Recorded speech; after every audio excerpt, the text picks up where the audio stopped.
पुष्पा 2 की शुरुआत होती है आईपीएस भंवर सिंह शेखावत से। पुष्पा की बेइज्जती करवाने के बाद शेखावत अपने घर चला जाता है और सोचने लगता है कि पुष्पा से बदला कैसे लिया जाए। और दूसरी तरफ पुष्पा अपनी शादी में पहुंच जाता है। वहां पर सभी लोग उसको बिना कपड़े के देखकर हैरान हो जाते हैं। पुष्पा की शादी शुरू हो जाती है। जैसे ही पुष्पा और श्रीवल्ली फेरे लेने के लिए उठते हैं, तभी वहां पर पुष्पा का बड़ा भाई शादी रोकने के लिए आ जाता है। पुष्पा का भाई सभी के बीच में पुष्पा की बेइज्जती करने लगता है। पुष्पा उसे मारने के लिए जाता है, तभी पुष्पा की माँ उसे रोक लेती है। पर पुष्पा का बड़ा भाई पुष्पा की माँ को बुरा भला कहने लगता है। तब पुष्पा उसे मारने के लिए जाता है। पुष्पा अपने भाई को खूब मारता है और अपने भाई से वो चेन भी छीन लेता है जो उसने उससे बचपन में छीनी थी। थोड़ी देर में वहां पर पुष्पा की भतीजी आकर उसे रोक देती है। पुष्पा का बड़ा भाई अधमरा हो जाता है।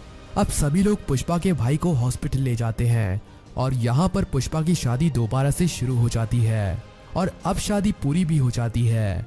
अगले दिन हमें दिखाया जाता है कि शेखावत अपने घर में बैठा है और सोच रहा है कि पुष्पा से अपनी बेइज्जती का बदला कैसे लिया जाए। दूसरी तरफ हमें जोली रेड्डी को दिखाया जाता है कि धीरे धीरे करके वो भी ठीक हो रहा है। और दूसरी तरफ मंगल सीनू का गला उसकी पत्नी ने काट दिया था।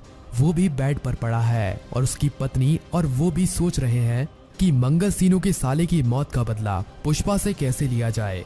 शेखावत पुष्पा के सभी दुश्मनों को इकट्ठा करने के लिए पुष्पा का बैकग्राउंड जानने लगता है। शेखावत को पता चल जाता है कि पुष्पा के कई दुश्मन हैं। शेखावत जानता था कि पुष्पा अब काफी बड़ा आदमी बन चुका है। वो अब अकेला पुष्पा का कुछ नहीं बिगाड़ सकता, क्योंकि पुष्पा के सर पर अब एमएलए का हाथ है। इसीलिए शेखावत पुष्पा के सभी दुश्मनों को इकट्ठा करने में लग जाता है। एक एक करके शेखावत मंगल सीनू और जोली रेड्डी को अपने साथ मिला लेता है। मंगल सीनू और जोली रेड्डी भी अब बिल्कुल ठीक हो चुके हैं। दूसरी तरफ एमएलए के साथ मिलकर पुष्पा अपना साम्राज्य दूर दूर तक फैलाने लगता है। पुष्पा अब चंदन की लकड़ियों की सप्लाई विदेशों में और भारत के कई बड़े बड़े शहरों में भी करने लगता है। अब चंदन की लकड़ियों की सप्लाई भारत में बेंगलुरु, मुंबई, कोलकाता जैसे कई बड़े बड़े शहरों में होने लगी है और चंदन की सप्लाई जापान और श्रीलंका में भी होने लगी है। पुष्पा का बिजनेस फैलाने में जोली रेड्डी के बड़े भाई जक्का रेड्डी का काफी बड़ा हाथ है। जक्का रेड्डी अभी तक पुष्पा के साथ इसीलिए है क्योंकि पुष्पा ने उसकी जान बचाई थी। पर आने वाले समय में जक्का रेड्डी भी पुष्पा से बदला लेगा, क्योंकि पुष्पा ने ही उसके भाई जोली रेड्डी को मारा था और जोली रेड्डी को अधमरा कर दिया था। अब शेखावत, मंगल सीनू और जोली रेड्डी पुष्पा को मारने का प्लान बनाने के लिए एक मीटिंग रखते हैं। अगले दिन मंगल सीनू और जोली रेड्डी उस मीटिंग में पहुंच जाते हैं। शेखावत इन्हें कहता है कि हमें सिर्फ पुष्पा को मारना नहीं है, पहले पुष्पा को तड़पाना है और एक एक करके उसके सभी चाहने वाले उससे छीनने हैं। तब हमें आखिरी में जाकर पुष्पा को मारना है। शेखावत की इस बात से मंगल सीनू और जोली रेड्डी सहमत होते हैं। तभी मंगल सीनू कहता है कि पुष्पा बहुत चालाक और ताकतवर आदमी है और अब तो उसके सर पर एमएलए का हाथ भी है, इसीलिए पुष्पा तक पहुंच पाना काफी ज्यादा मुश्किल हो गया है। पर शेखावत कहता है कि अगर तुम दोनों मेरा साथ दो तो हम तीनों मिलकर पुष्पा को कुत्ते की मौत मारेंगे। पर हमें पुष्पा को मारने के लिए एक जबरदस्त प्लान तैयार करना पड़ेगा। शेखावत कहता है कि प्लान सोचने के बाद मैं तुम्हें फोन करूंगा और हम इसके बाद एक मीटिंग और करेंगे जिसमें हम पुष्पा को मारने के लिए हमारे प्लान के ऊपर बातचीत करेंगे। और यहीं पर मीटिंग खत्म हो जाती है। अब हमें पुष्पा और श्रीवल्ली को दिखाया जाता है। पुष्पा अपने ही घर पर सिंडिकेट की मीटिंग कर रहा होता है। तभी श्रीवल्ली काफी खुश थी और पुष्पा के पास आती है और पुष्पा के गले लग जाती है और पुष्पा को बताती है कि वो माँ बनने वाली है। पुष्पा ये सुनकर काफी खुश होता है। पुष्पा एक काफी बड़ी पार्टी का ऐलान कर देता है। सभी लोग उस पार्टी की तैयारियों में लग जाते हैं, क्योंकि इस पार्टी में काफी बड़े बड़े लोग आने वाले थे।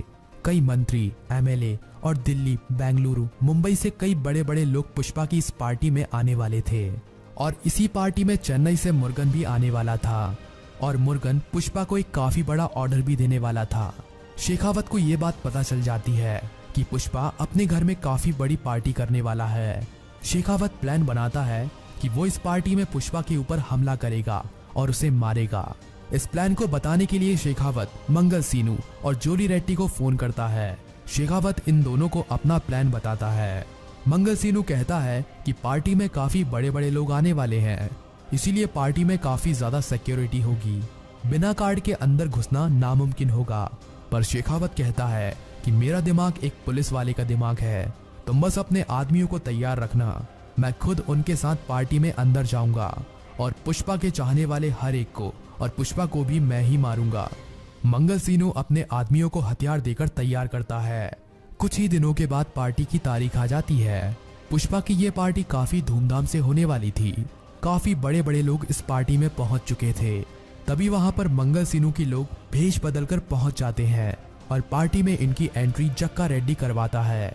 जक्का रेड्डी भी शेखावत के इस प्लान में उसके साथ है, क्योंकि वो भी पुष्पा से बदला लेना चाहता है, क्योंकि पुष्पा ने उसके भाई को मारा था। थोड़ी देर में पुष्पा भी श्रीवल्ली के साथ यहाँ पर पहुंच जाता है।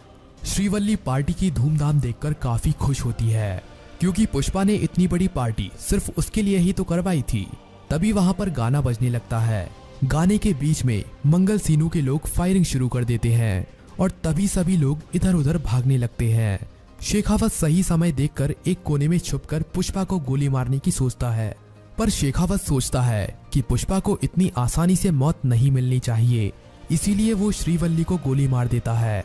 पुष्पा श्रीवल्ली को देखता है और हॉस्पिटल ले जाने लगता है। तभी श्रीवल्ली की मौत वहीं पर हो जाती है। इसके बाद पुष्पा काफी गुस्सा हो जाता है, पर अभी तक पुष्पा को ये नहीं पता है कि ये सब शेखावत ने किया है। तभी पुष्पा शेखावत को वहां से जाते हुए देख लेता है। पुष्पा को शक हो जाता है कि ये सब शेखावत ने अपनी बेइज्जती का बदला लेने के लिए किया है। अब बदला लेने की बारी पुष्पा की थी। पुष्पा को ये बात भी पता चल जाती है कि शेखावत की इस चाल में उसके साथ मंगल सीनू और जूली रेड्डी भी शामिल थे। पुष्पा काफी गुस्सा था। पुष्पा अपनी बंदूक निकालता है और जूली रेड्डी और मंगल सीनू के घर पहुंच जाता है।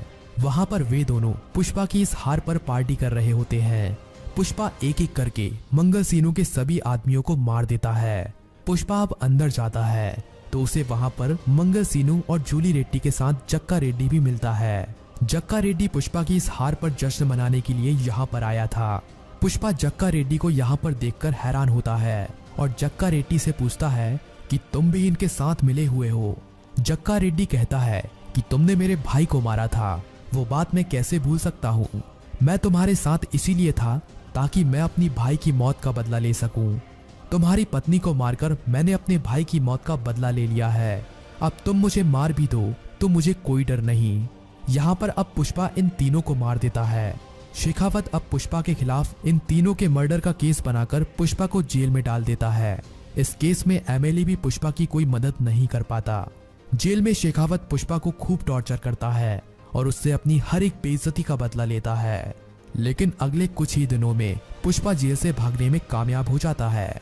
अब शेखावत ही पुष्पा का एक दुश्मन बचा हुआ था। अब पुष्पा शेखावत को मारने के लिए प्लान बनाता है।